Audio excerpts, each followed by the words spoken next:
Question हाम्रो यस्तो छ f of x equals to 4x minus 2 and g of x is equals to 1 by x.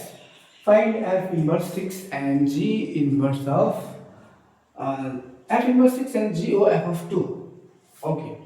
So यसले find गर्नुपर्ने छ। अब हामी f inverse x फाइन्ड गर्नलाई त एकदम प्रोब्लम भइसक्यो हैन।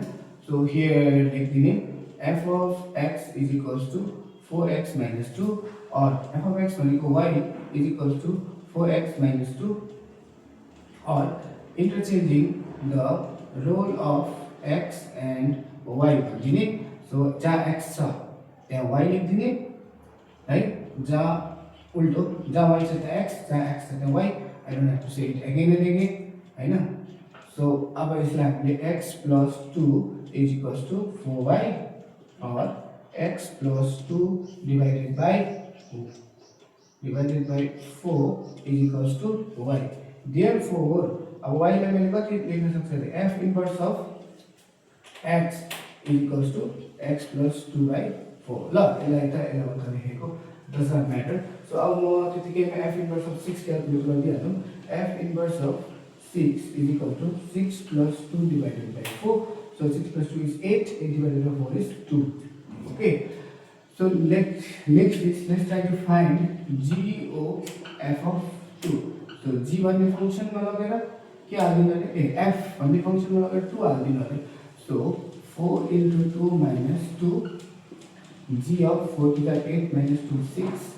Okay, अब g6 g भन्ने फंक्सनमा लगेर 6 हाल्दिनु भने that is g भन्ने फंक्सन यस्तो छ 1 by x, so it will be 1 by 6. Okay, so these two are our answer. 1 by 6 एउटा त आयो।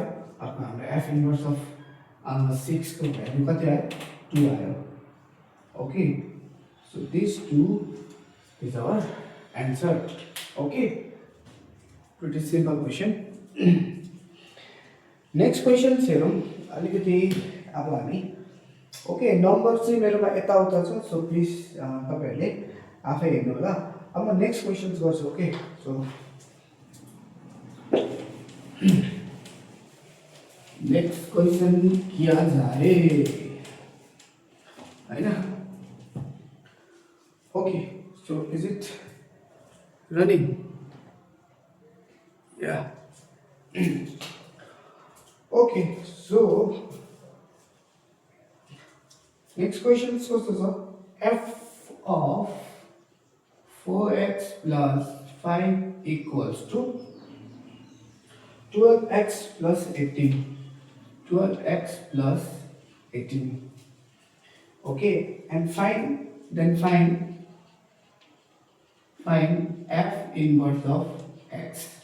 के फाइन्ड गर्नुपर्ने छ हामीले? f inverse of x, right. So यो भनेको हाम्रो प्रिभियस एक्सरसाइजको क्वेशन जस्तै हो। सो किनकि f of x दिएको छैन, पहिला f of x खोज्नु पर्यो अनि मात्रै f inverse of x निस्किन्छ। Here f of 4x plus 5 is equals to 12x plus 18. यस्तो हुँदा तपाईलाई मैले सिकाएको थियो कि हामीले 12 लाई कति लेख्न सक्छौं? 3 बाहिर लेख्यो भने 4x plus 5 यसरी लेख्दियौ सिधै हैन। अब प्लस यो 18 यहाँ छँदै छ, तर मैले 3 4 जा 12x यो त ठिकै थियो, तर 3 5 जा 15 चाहिँ कहाँबाट लिएर आए त? हैन, -15 गर्नै पर्छ मैले हैन। So if I say that still एक लाइन लेख्दिनु 4x plus 5 बराबर 3, 4x plus 5 18 3 हुँदा हैन। और let यो let भन्ने एउटा सानो ल्याङ्ग्वेज छ, यहाँ t भन्ने राखौँ भने ओके m भन्नु चाहिँ यो t को सिम्बल कसरी हुन्छ? f of m is equals to 3m plus 3. Therefore यदि m मा ट्रू छ भने x मा पनि ट्रू छ, so 3x plus 3 किनकि they are just a number. Okay, f of x is equal to 3x plus 3 निकालिसक्यौँ। अब बल्ल आएर हामीले सो अब हामीले y is equals to 3x plus 3 भन्दियौ or interchanging the role of x and y भन्दिने। यहाँ लेख्दिने x, यहाँ लेख्दिने 3y plus 3 or x minus 3/3 एकैतालमा लेख्दैन y पहिला x minus 3 आयो अनि 3 डिभाइड गर्न आयो y ओके अब हामी हल्का प्रो भइसकेको हो सो यस्तो सानोतिनो हामी बुझिरहेको छौँ होइन सो यतापट्टिबाट लेख्यो भने मैले f इन्भर्स अफ x बराबर चाहिँ कति हुनु पुग्यो त x minus 3/3 x minus 3/3 so अब हामीले चाहिँ यहाँ फाइन्ड गरेछौँ f इन्भर्स अफ x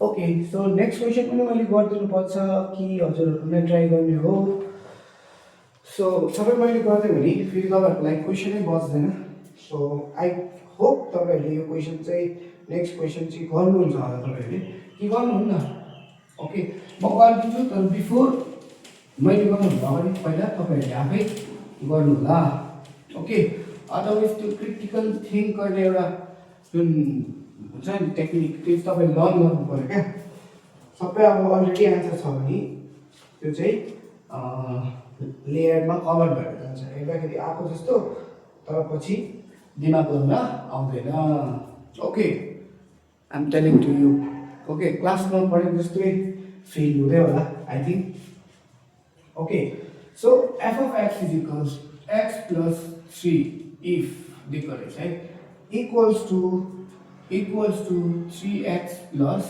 5 हो भने दिस टाइम पनि find F inverse x find F inverse of x नै गर्नु पर्नेछ okay so let's do it quickly here भनेर एकचोटि त क्वेसन लेख्नु परि नै हाल्यो is equals to 3x plus 5 और अब के गर्न सकिन्छ भन्दाखेरि एफ x प्लस 3 जस्तै बनाउनु पर्यो यहाँ पनि सो 3 लाई बाहिर निकाल्ने x प्लस 3 लाई भित्र राख्ने हैन अब मैले 3 into x त 3x भयो तर 3 3 जा 9 भनेपछि मैले एउटा -9 यहाँनिर गर्नु पर्यो ओके प्लस 9 हालेको छु भने -9 हाल्नु पर्यो सो और f of x plus 3 is equals to 3x plus 3 5 minus 9 is -4 और f of m भने अब इक्वल्स टु लेट भनेर ल अब यहाँनिर ओके यहाँबाट सानो लेखिदिनु सिन्स और late x plus 3 equals to m भनेर राख्दै यहाँ और f of x is equal to क्या है अब चाहिँ y is equals to 3 हैन ओके m बाट x मा लगेको छैन so is equals to 3x minus 4 और f of x लाई y is equals to 3x minus 4 भन्दियो और अब हामीले के गर्नु भन्दाखेरि interchanging the role of x and y interchanging the role of तपाईहरुले चाहिँ यसलाई चाहिँ लेख्नु होला है एक खेप मात्रै गर्नुपर्छ फाइनल एक्जाममा त त्यतिखेर चाहिँ लेख्नु होला so x equals to 3y minus 4 right or x plus 4 divided by 3 is equals to y. Therefore, f inverse of x is equals to x plus 4 by 3. Okay, so the question